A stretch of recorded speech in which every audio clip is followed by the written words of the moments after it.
کسی نے سلطان محمود غزنوی سے یہ بات کہی، اللہ اکبر، کہ آپ کا نالائق بھتیجا میرے گھر میں گھس آتا ہے۔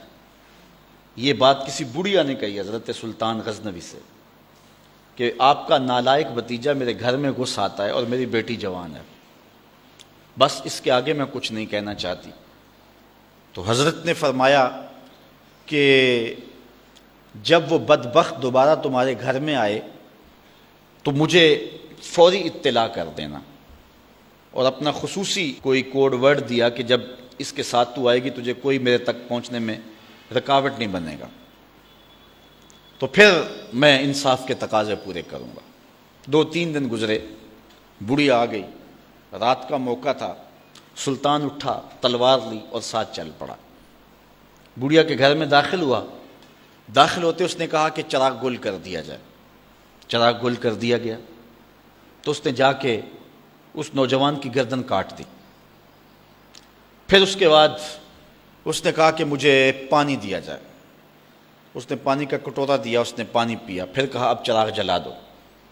جب چراغ جلایا گیا تو اس نے لاش کو دیکھا اور کہا الحمدللہ۔ بڑھیا نے کہا کہ مجھے بتائیں کہ آپ نے یہ 3 کام بڑے عجیب کیے ہیں، جب آئے ہیں تو چراغ بند کروایا ہے، پھر پانی مانگا ہے، اور پھر الحمدللہ کہا ہے۔ تو بادشاہ نے ٹالا، کہا کہ اس راز کو راز رہنے دیا جائے، لیکن بڑھیا ضد کر گئی۔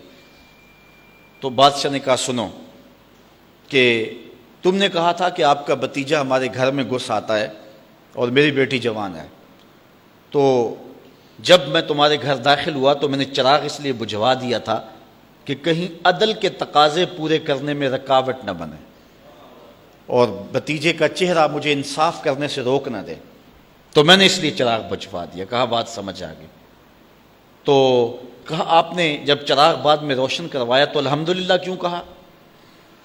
کہا کہ میں اس دن سے پریشان تھا کہ میرا خون اتنا گندا ہو گیا کہ بادشاہ کا بھتیجا ہو کے ایک بڑھیا کے گھر میں جا کے یوں زیادتی اور ظلم کرتا ہے، لیکن جب چراغ جلا روشن ہوا تو وہ میرا بھتیجا نہیں تھا، وہ کوئی اور تھا، صرف ہمارا نام استعمال کرتا ہے۔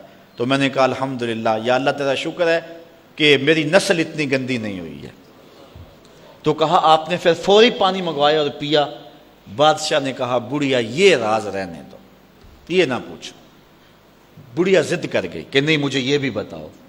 تو کہا بڑھیا پھر سن، جس دن سے تو نے بتایا تھا کہ آپ کا بھتیجا میرے گھر میں گھس آتا ہے، اس دن سے نہ میں نے پانی پیا تھا نہ کھانا کھایا تھا۔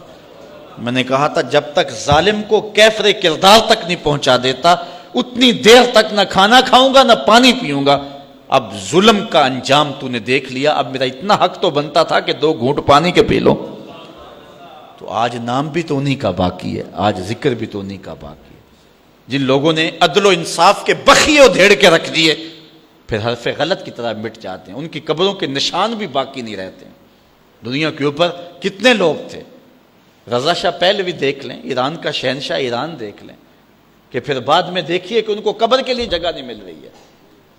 تو جنہوں نے عدل کیا، جنہوں نے انصاف کیا، تو زمانے کے اوپر نام انہی کا رہتا ہے، اور کسی ملک میں کسی جگہ پہ عدل و انصاف سے ہی ملک اور وطن قائم رہتے ہیں۔